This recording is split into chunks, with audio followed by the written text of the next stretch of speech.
All right. Here we go again. Another episode of Aunt Barb's Magic Oven. This one, well, the latest one is Songs in the Canyon. I think you might like it. Well, we'll see.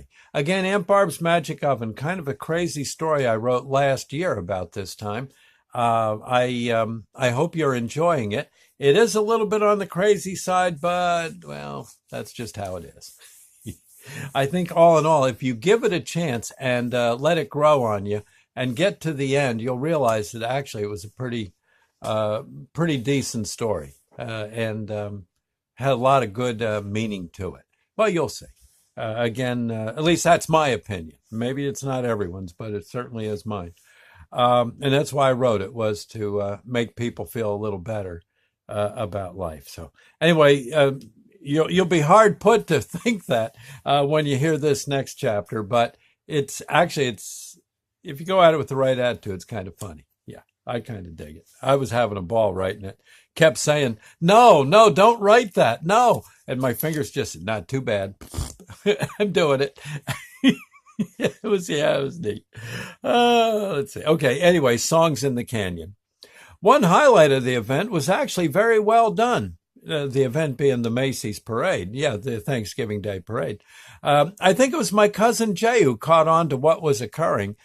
Jay was doing well in nursing school. And well, anyway, the camera honed into a close-up of a large blob of goo. It was alive and sort of dragged itself down 7th Avenue. A cart pulled by a donkey rolled alongside of it. I thought the goo was a recreation of the Blob from that great movie starring a very young Steve McQueen and a real big ball of orange marmalade, right? But I was wrong. This blob of stuff was actually playing a kazoo shaped like a saxophone. Without warning, the goo stopped in the middle of the avenue and started to quiver. Jay had it right when she said, "Hey, that's a big amoeba. Look, it's going to split." Doggone if it didn't, right then and there on the street. Yeah. Now there was two of them. The new one extended an appendage and grabbed a trombone-shaped kazoo out of the donkey cart and sort of got into step, with the first amoeba. Down the street they slithered, playing Stars and Stripes Forever until they both stopped and started to quiver yet again. Soon there were 4 amoebas on the march. Of course, each amoeba snagged yet another kazoo. Before we knew it, there was a regiment of amoebas marching past the reviewing stand playing songs from the John Philip Sousa playbook. It didn't take that long and they were practically an army. After a while, it kind of hurt your ears to have them pass by. Still, it was a sight to see and just one of the many wonderful attractions added to this year's event. I don't know how they did this next set of displays, but scattered throughout the entire parade, every so often there would be musical entertainment. It had to be reenactors, but they were so good. They almost seemed to be the real deal. For instance, the great blues singer from the 20s, Bessie Smith, was on a rolling platform wailing one of her great songs, "Give Me a Pigfoot and a Bottle of Beer." She sang other songs from her book, too. There was a little combo playing with her. Some of them looked one of them sure looked to be Benny Goodman.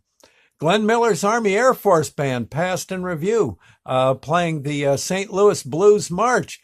The cameraman got in right close to the band as they passed by.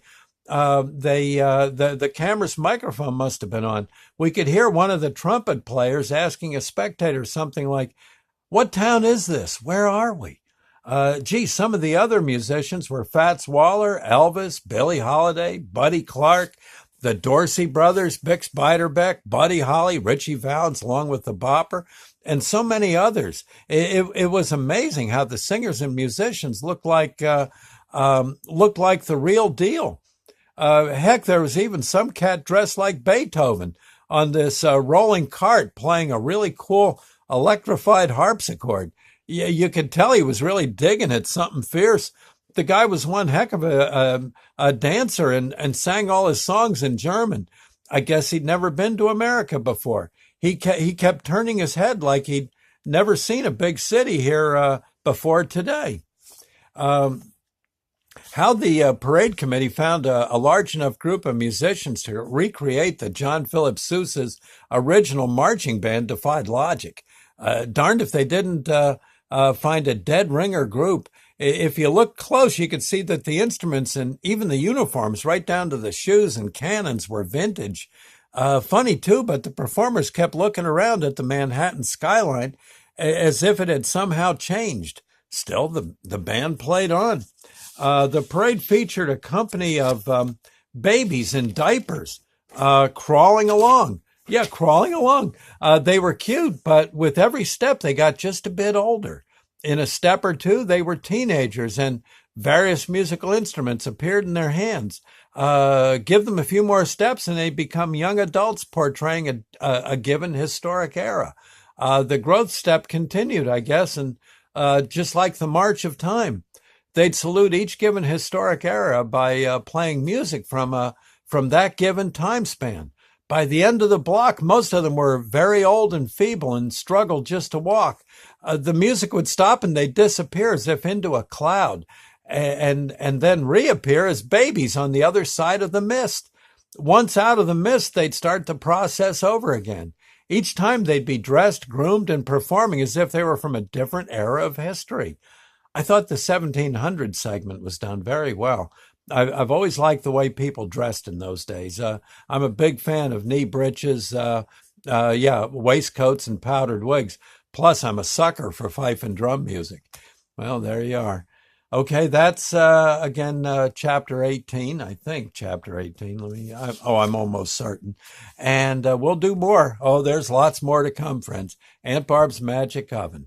Again, if you'd like a copy of the book, email me, docsouthshow@yahoo.com, and I'll get one out to you. They're like $10 and a little postage, so you can read along. Yeah. Or better yet, read ahead. All right. So again, I hope you're digging it. It's a crazy book, I know, but well, that's just how it goes. Let's see what else. Keep. I should mention my emailing seems to be somehow messed up. I think they changed providers or something, and so I may be a while figuring out me email. Should you need to, well, you can contact me, docsouthshow@yahoo.com. I'll get the email, but sending out in a group, I don't know. Somehow it went nuts. But I'll send out postings on Facebook, and you can all friend me on Facebook, easy enough. Doc South, and my shows and such are. You can go to my website, Doc South Show. www.docsouthshow.com. Okay. And there you'll find links to my web station, links to the to my YouTube thing, and etc. There's other stuff there, links to donating to my efforts. Yep. Okay. So it's all there. All right. If nothing else, the website's pretty cool. All right. I guess that's it for now. We'll catch you later. Thank you, and God bless.